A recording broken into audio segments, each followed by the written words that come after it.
Welcome to this quick and practical guide on data preprocessing with Python for data science. In this video, we will walk through the essential steps of preparing your data before analysis or modeling. Whether you're just starting out or refreshing your skills, this is the foundation every data scientist needs.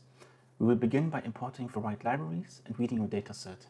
Then we will explore how to understand your data, manage data types, rename and drop columns, and subset your data frame efficiently.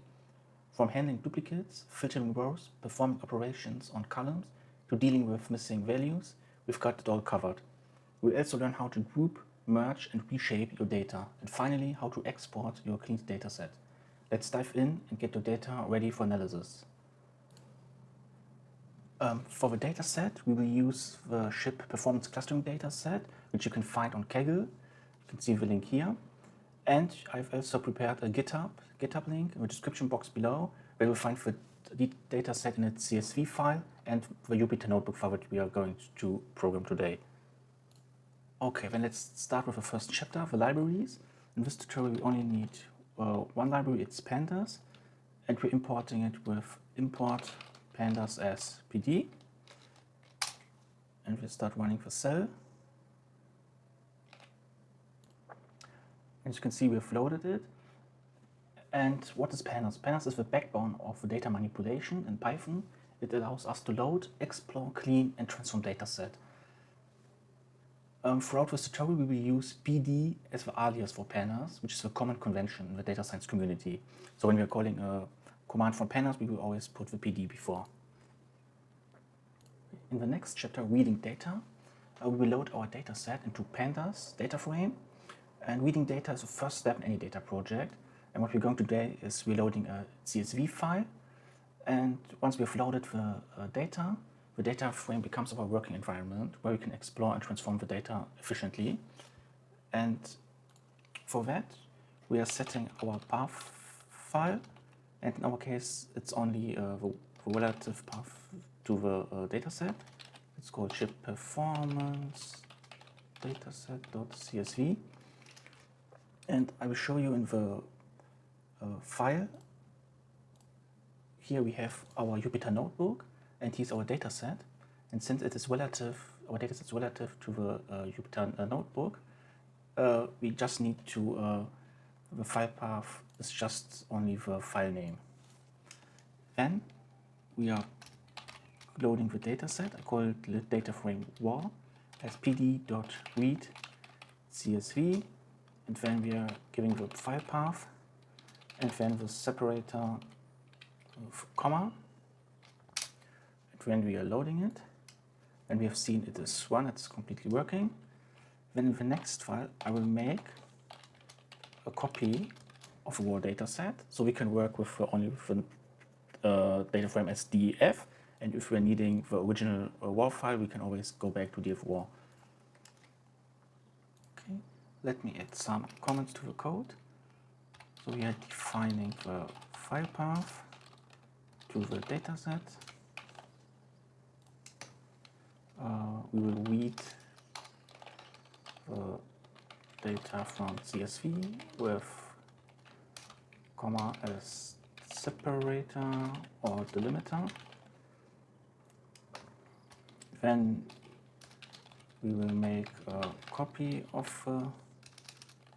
df raw, and this is because usually when we do some operations on the data frame, and if we are subsetting a data frame, do our manipulations, usually the transformations and changes we also make on the original file, and so that we always have like one original file without any transformations, we will use a copy to have an alternative file. Some operations will change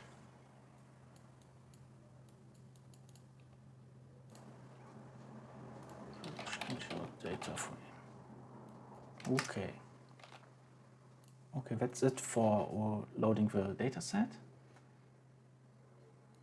Now we can go to data understanding. So what does this mean? We will get a bit familiar with our dataset. So we will explore simple but powerful commands to quickly inspect the structure of our dataset. We will look at the first few rows, take random samples, check the number of records, view specific columns, and peek at the end of the dataset. And this quick checks help us to understand what kind of data we're working with and spot any immediate issues.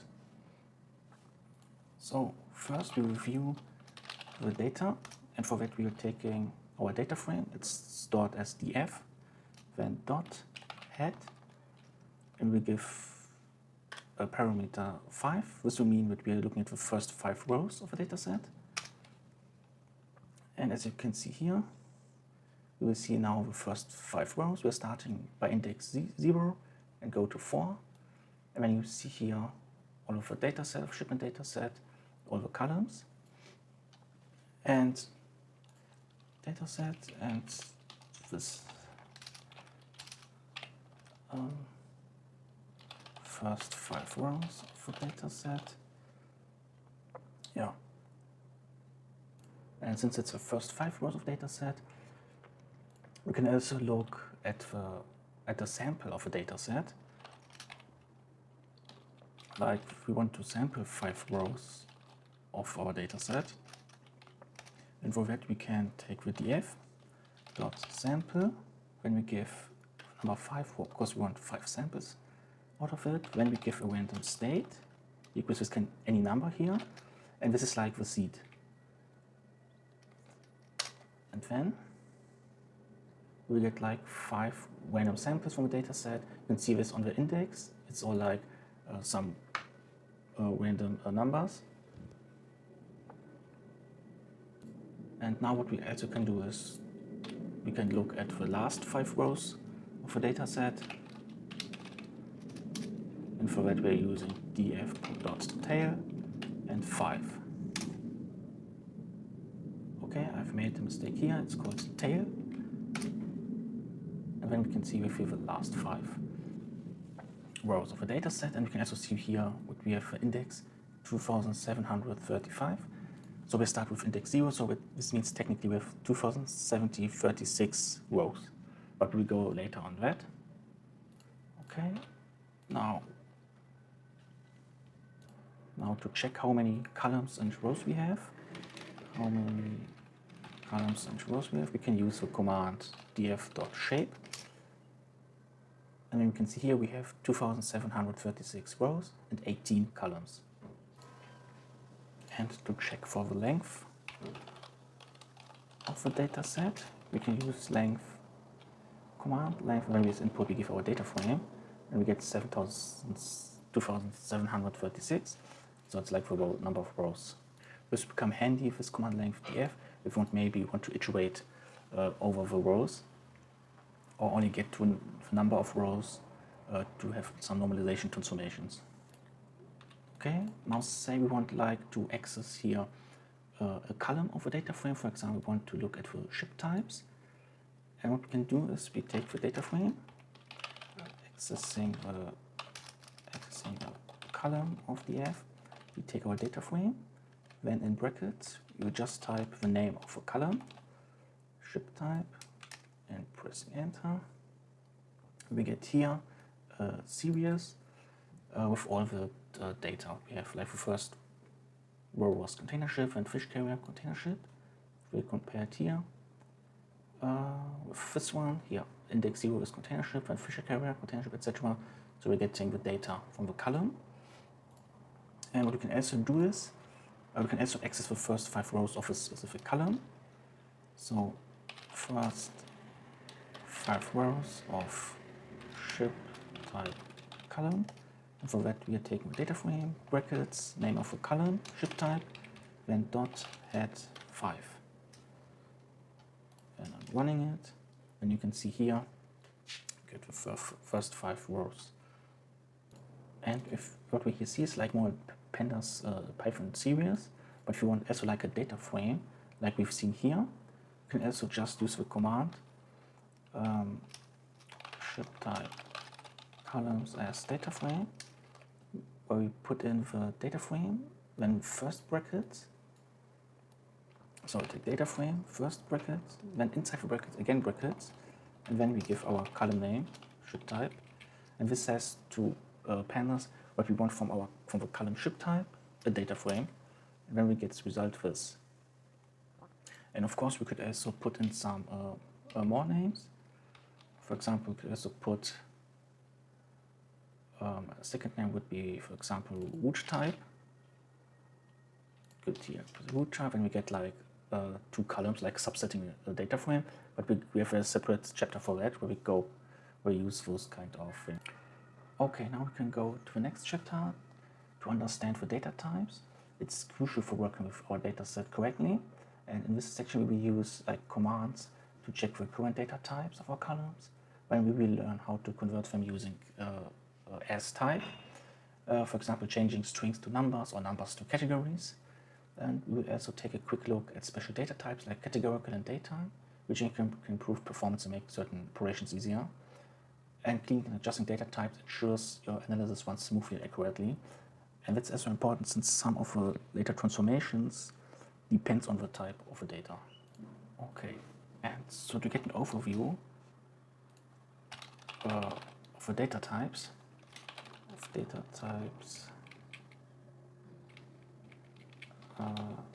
of our data frame, we just use our name of the data frame, df.info, and then we will get a list of our columns, and we see here on the right the numbers is the number of column we have, the name of our column, and then how many null count, so how many values we have where we get a real value and not a none. And then in the last column here we see what data type we have. We can see it's like an object, float, object, int. And so we have to make some changes on the data set so that the data gets like proper data types. For example, if you look at ship type, it's like an object data type, but in the end it's more like a nominal categorical data type since we have like a few categories like container ship, fish carrier, etc. And we want that they are considered as categories and not as object. So we can do some basic statistics on that. Yeah? Okay, so now we want to change some data types. Changing data types. For example, we know that ship type is an object, but I would like that to be a category. So what I would do is I name the data frame, brackets, ship type, column name. So to get the column, then equal. I want to revalue the data type. So equal data frame, and again ship type dot as type. So we want to give now our new data type and now category. And then I will look at df.info to look at the result if we have made the change. And as you can see here now, in the first column ship type, our data type is now category. Okay, so this is done. And now you could do it for practice on the other data types, like root type should be category, engine type, maintain status, weather condition should be also category, and the rest is okay. And now to date should be not it should be a date type. And now what we're going to do is we're making the date to date type. So we go df date equals df brackets date, calling the column with an as type, and we have to put in the name of a category, and it's called date time 64 nanoseconds. Yeah, this is like how we would convert a date object to a date time data type. Now let's look if a change is made, and now you can see first column date is now a date time. And this is now an important thing for dates to do that, because date time data type gives us some more features that we can operate when with them, like adding, for example, with like a date type like a month, you can also add then hours to it, seconds, weeks, make some calculations on it, and the Pandas Python will automatically make the calculations. But we will do this maybe in a separate video to time series analysis, since that's very important. Okay, now we can go to the next chapter. So here we will focus on working with columns, one of the most common tasks in data preprocessing. And we will start by viewing all column names. Then we learn how to select the columns using the names or index positions, something what we already did. And then we look at how to drop columns we don't need, helping us clean and simplify the dataset. Okay, so to get the column names, just call our data frame dot columns, and we get here the list of all column names. Okay, and if you, for example, would like to iterate through the column names, we just use a for loop for col and df.columns. Then we will, for example, print the name, print the column name. Then we get here a list, for example, if we like to do that. This can maybe be important. We would like to make some specific transformations, and they're all the same if there's some specific columns, and then we could make it all in a for loop. Okay, now for renaming a column, we just say, okay, we take our data frame and we revalue the data frame with a new rename. So take df rename and find columns, and then now we give a list of which old column names we want to change to with new column names. And for example, we could go to ship type as our old column name, and the new column name should be like new ship type. Yeah, and for example, for a second example, we could take the root type and changing it to the new name, new root type. Okay, and if we're looking at the first rows, we will see here that we get now a new column name, new ship type and new root type. Okay, that's for renaming the columns, and this can be also important since a lot of data sets come with some improper column names where we don't have like the underscores or some spaces between names. For example, we could have something like new ship type as a column name with 4 spaces between, but we like to have some underscores since this is better for data handling. And then we need to rename the column names, or the names are maybe too long and we would like to shorten the name. Okay, and how do we drop a column? Maybe there are some columns that we don't need at all. So what we're going to do is we call our data frame and then drop. So we have dropped the column, and now if we want to look like in the whole data set, we can use df.info, and then we can see that there's no column with the name date. So it's completely gone, and we have only 17 columns. Before we had 18. Okay, now let's have a look at subsetting a data frame, and that is how to select specific rows and columns to focus on the data that matters. Whether we are filtering by condition, selecting slices, or combining both, subsetting is at the end a very powerful way to zoom in on the parts of our data set which are most relevant to analysis. And first, what we can do in very fast way is to go into the columns, take the column names, just take the column names, copy it. Then we are saying, okay, we are subsetting the data frame. Let's call it a new data frame subset equal df double brackets because we want a column name. So let me delete one brackets here.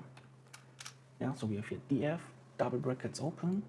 And we're closing with double brackets. So this means we are having a data frame, and now we have like all the columns from our data frame df.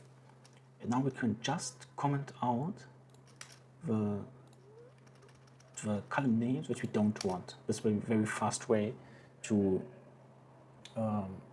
subset a data frame. For example, we only to look at the ship type, root type, engine type, and I also want to look at the weather condition. I can delete the other column names. I can delete this. This can be deleted, and the rest can also be deleted. And then we have like a subset of data frame. And so we have a data frame subset equals data frame, and we take only those column names that we want to look at. Now, and of course we are taking a copy of this data frame, since we don't want, if we're making changes on the subset, we don't want that those changes are made when at the end as so in the df. So this is very important to put the copy inside. Now we can look at dataset set head 5. Then we get here our new data frame with only 4 columns. And we can also look at df subset info. And we can see here all the information we have. Okay. Now what we can also do is we can filter the data set by rows and filtering data sets by rows. And we can use the command log for that. For example, take the df data frame dot log, and then we give in the brackets, call our data frame. For example, then the new ship type. And for example, we only want the rows of our data frame where the new ship type is equal to a bulk carrier.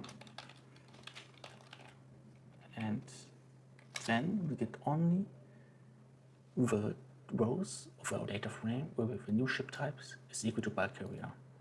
Yeah, so this is kind of way of querying a data frame. And we could also use different kinds of operations. For example, we could take, let's say, we take the ship over ground nodes. Since this is like a number, a float, we can say it should be bigger equal than 21. And then we get all rows where the sheep over ground nodes are bigger than 21. If you look here. It's one other way we can do, and we can also combine queries. For example, we could say we take the ship over ground nodes and the maintain status with good. So we take df maintain status equals good. Yeah. And I would also like here some curly brackets on the first statement. Okay. And then we can look dataset. We have only the rows where its maintain status is good and speed over ground nodes is over 21. And this kind of making some search in the dataset. It's very fast and efficient, and this is very important for subsetting a data frame, since a lot of time we are very interested in very specific values of a dataset. That's how we can get those rows to do later some statistics on it. A very interesting operation is, for example, if we want the opposite of this condition. For example, if we want all the rows where the speed over ground nodes is bigger equal 21, but it should be not good, so it should be the opposite of good, so we want all the other data, then we use a tilde before that, and then we get all the data, all the rows. The maintenance status can be fair, critical, or any other besides good, and still the speed over ground is over 21. This is very handy in if you want to isolate one condition. And of course, if you would like to save this to a new data frame, since you want to make some operations with it, you can say, for example, new data frame equals our query, and then always like taking a copy of it. And then we can look at df new dot head 5. So we can see here still applied, but in a new data frame. Okay, now we go into the next chapter of duplicate rows. Duplicate rows. And duplicate rows can distort your analysis, so it's important to identify and handle them. And that's how we're going to do it. We take our data frame. When we look at all rows where the data frame has duplicates. Yeah? And with this command we will get all rows where we have duplicates. Getting duplicates. And what we get here as a result, only the column names without any data rows. This means we don't have any duplicates in our data frame. And this is a good thing. And if you had duplicate rows, how do we delete them? Delete duplicate rows. It's very easy. We take like we take a new data frame, for example df new for df no duplicates equals, when we're taking, for example, here the command we want all rows, take a copy, and then since we don't want duplicates, we only press a tilde before it, and this means not duplicate rows. And then what we can do is, since if we're deleting the duplicate rows from our data frame, the index will not be, this index here, those numbers will not be changed, but we want to reset them. Reset index drop equals true, and this means if we're dropping some rows, the index is going to be reset. And this is what we're going then to do. Since now we don't have any duplicate rows, nothing's happening here, we just copied our data frame. Now we want to query our data frame. Technically, we already have queried our data frame already with command log for location. There's also a different way of querying a data frame with a command .query, but usually we only use, I would say, this command of log. But nevertheless, I will go in with query command, query data frame. And for example, if you want to query the data frame for the ship type, where we have like bulk carrier, like we did before. Now we want to query our data frame, say df.query brackets, then quotation marks. Then we want, for example, give the first query, type in type ship.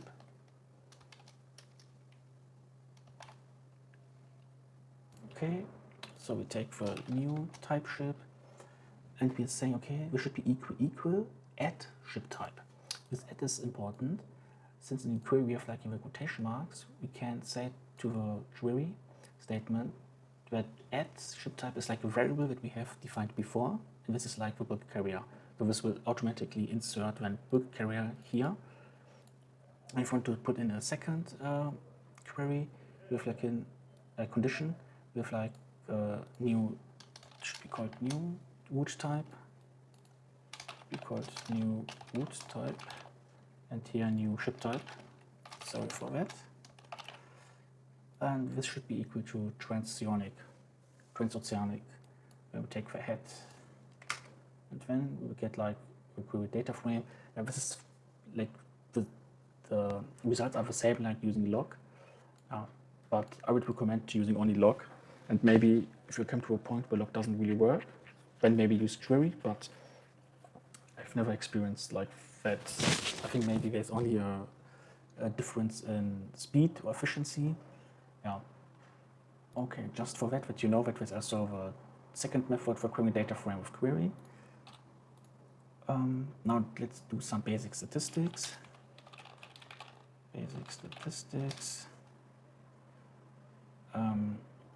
So we want only to perform some basic statistical operations on our columns, like calculating the mean, median, minimum, maximum, etc.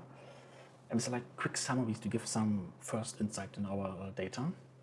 And it's technically very simple to get the summary of the numerical values. We just take our data frame and run the command describe. Then we get like all the statistics, like the count, mean, standard deviation, minimum, then some quartiles, to a 25% quartile, 50% quartile, 75% quartile for max. And we only get this to the numerical values, to the columns with numerical values. And yeah, so it's technically, if you want to have only the statistics for some specific column, we would usually subset the data frame. For example, we only want the ship type, and this is like a category. For example, new root type dot describe. Then we get only those statistics that's applicable to categorical variables, like count, how many unique levels we have, what is the level with the most frequency, this means top, and frequency is like how often this occurs in the data set. And what's happening when we are mixing data type, like new ship type is categorical, Let's take some numerical values, like speed over ground knots. I will paste it in, and now something weird happens. What's happening is that the categorical variable is completely ignored. We only see the data of speed over ground knots. And that's because describe is by default works only on numerical values. So if we want to use it on categorical variables, we have to subset it first only on the categorical variables. Okay, so that's very important. But we can also do, if we don't want a summary of the statistics, do some specific statistic directly on the column. For example, we can take the data frame, run the speed over ground. And we can say, for example, dot mean, and we get the mean value. So there's some specific commands where we get those values, and this is important if you want to make some specific operations, transformations. We only need one value, then we can get it with those commands. And here I've pasted in some of the basic commands which are available and which are used very often.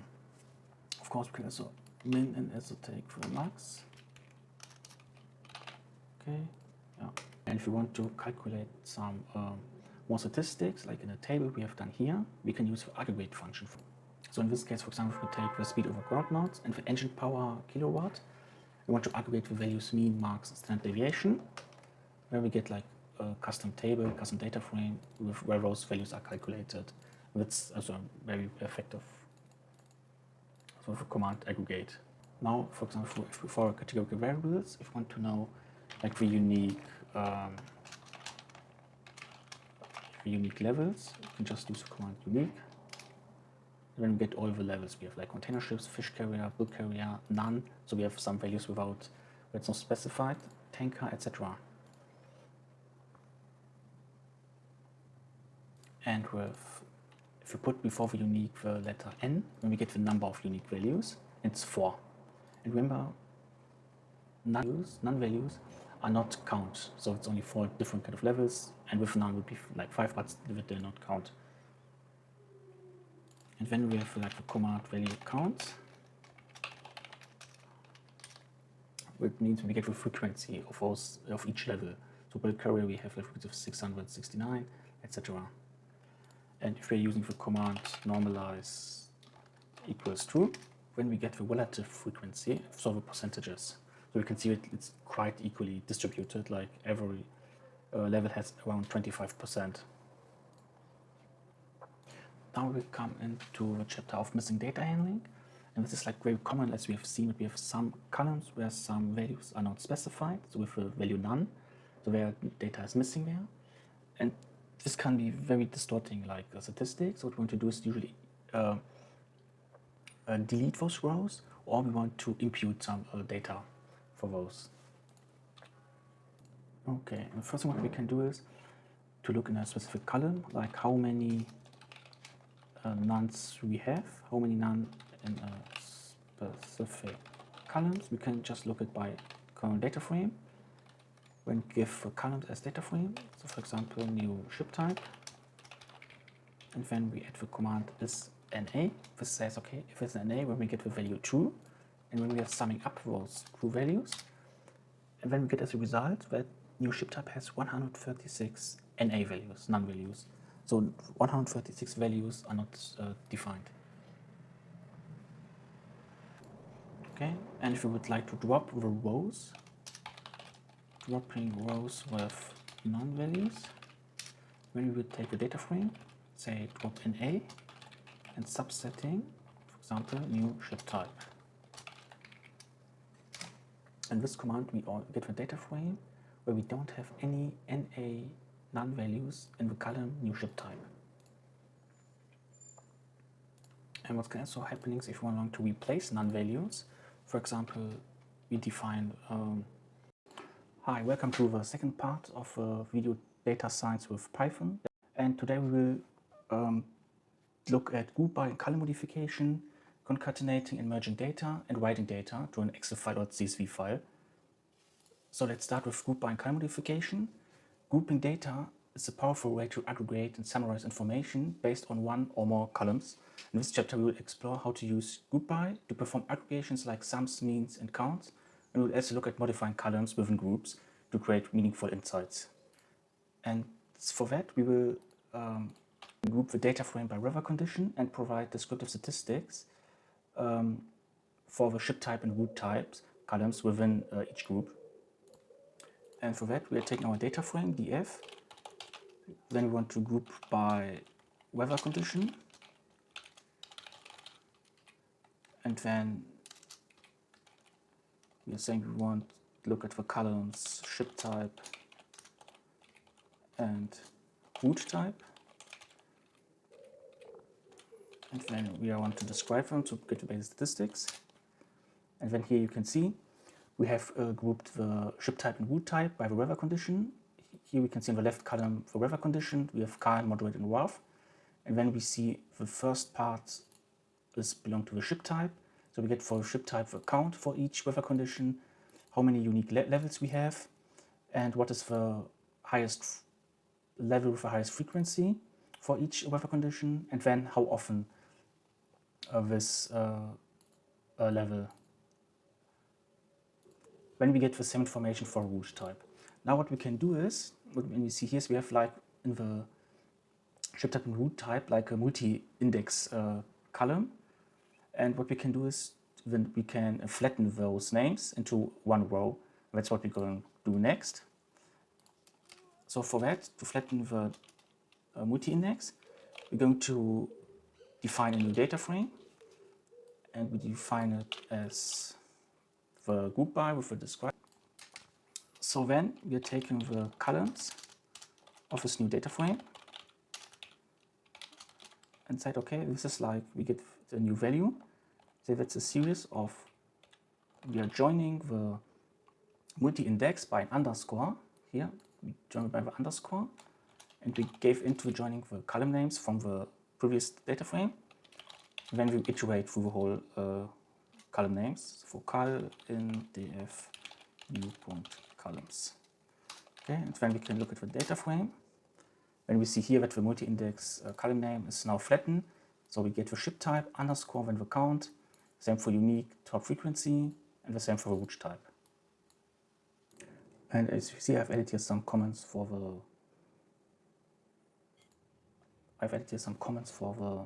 the code, so we know what you're going to do here. Next, we want to look at column modification.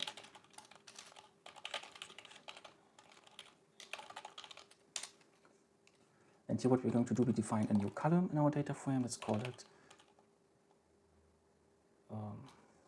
deviation speed over ground knots.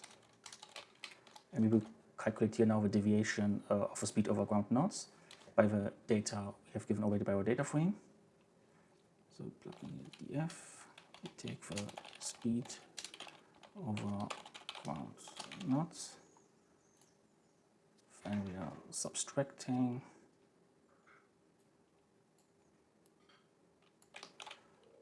the speed over ground knots, the mean from it. Okay, now it's an error, let me look at it. I had here a typo. It is not called speed over ground knots with a capital K, but with a small k, so I've changed it here. Okay, now it runs. Now let's look at the data frame.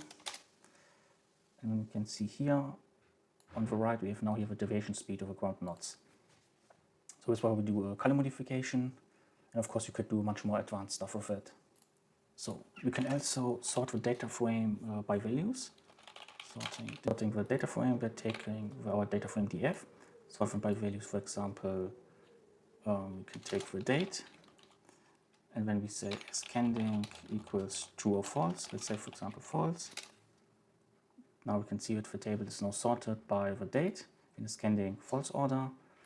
And of course, what you can see here is now the index has also changed. It doesn't reassign the index. So to get like the normal index starting from here to from 0, 1, 2, 3, etc., we have to reset the index here. So reset index, drop equals true. Now we can see here we have now also the index resetted. how to concatenate and merging data. Often data are coming from multiple sources, and then we need to combine them, and that's what we're going to do here. So first we're defining two data frames. For example, PD data frame, let's say column ID with values 1 through 3, and then we take one column name with the values Christine, Liv, and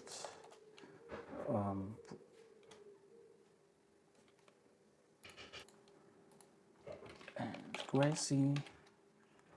Okay, so it's one data frame, and we copy this data frame, define a new data frame, and move different values. We take, for example, the IDs 4 and 5 only, and the names of Anna and okay. Now we've defined them. Let's look at those data. df1 looks like that, and df2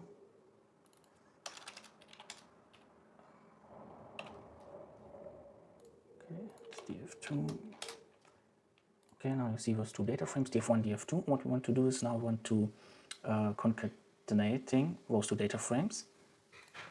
And for that, we just concatenate the two data frames.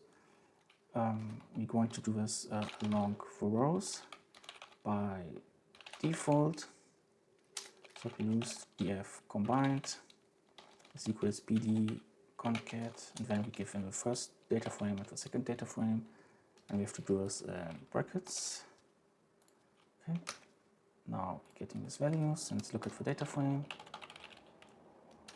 And then you can see here, it's now the concatenating data frame. All those values, and what we see is the index are not right, so we have to change that. And for changing that, we're just resetting the index, reset index equals drop equals true. Now you can see the index is resetted. Now I want to do merge data, so we again define first two data frames. Let's call it df employees, pd data frame, and employee ID 1, 2, 3. Some names, I take the same names as above. Okay, and for the second data frame, just copy the data here, and I call it df departments. And what we want to give is like for employee ID stays. So we take some employee IDs, for example 2, 3, and 4, and now with some departments like HR, IT, and management. And what we want to do is now look at those two data sets.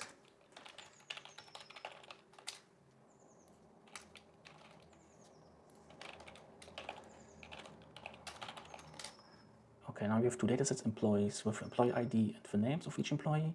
And then we have like a dataset of departments, employee ID, and where those employees, this employee ID works in which department.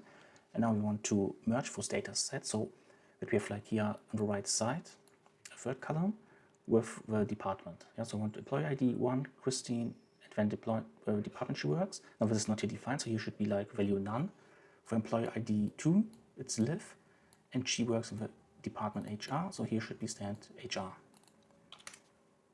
Okay, so for this we are going to define a merge data frame and say pd.merge. Then we give our employees, then the departments. Then we want to say want to merge those data on the employee ID. And this is important that those two data frames have like one column that's the same we want to merge them on. We want to say how we want to merge them. And then we have two different kinds of ways. Let's look at what left is doing. Now let's print it, merged. what we can see is exactly that what we have, what we're expecting to happen. We have like the employee IDs 1, 2, 3, which we defined here above, Christian, Liv, and Gracie. And now it's a third column, which department we are working. That's one way what we can do. Then what we can do is also in how we can say inner, and with like an inner join. This is only like an intersection between those two data frames. So we only have those rows where for each employee ID the name is defined. So since in employee ID in our above data frame, one is here not defined in the departments data frame, and for the fourth employee, there's no employee listed here, so we only chase what's in both data frames. Yeah, in this case only 2 and 3. That's what inner does. Then we have right. So this makes a data frame based on the right side, so data frame departments. Yeah, so we get here the employee ID 2, 3, 4. So we're taking as the basis like the departments data frame here. And when we look, okay, let's add those data from the employees to this department data frame. Okay, and then we have the last one is outer. And then we see it's all data frame merged together. Yeah, so we get for all employee IDs, all the data we have. And this is probably the most common one, I would say, to use at the beginning to merge all data together, and then later make again a second pre-processing where you want to define it more specific. Okay, now in the last we want to write data to an Excel file. And so let's say we want to save data frame to Excel. What we take, for example, is like the merge data, what we have defined before, merge.to Excel, and then we say, okay, we name it the Excel file employee.csv.xlsx. For Excel, we say index true false, and this means that we don't want in the Excel file like the index column, since Excel has already an index column integrated. And now we are saving it. Okay, and now here in my working file, and here's as of employee Excel sheet. Now I'm opening it. And now you can see here the data what we have saved in the table. Yeah, this can become very handy if you're working with data and want to make some Excel files, Excel sheets. Okay, now I can close it. Okay, again to our file. And yeah, of course you can do the same for like CSV file. You can just write to CSV. Then again here the file name employee.csv. Okay, it's just the same. Okay, that's it for this tutorial.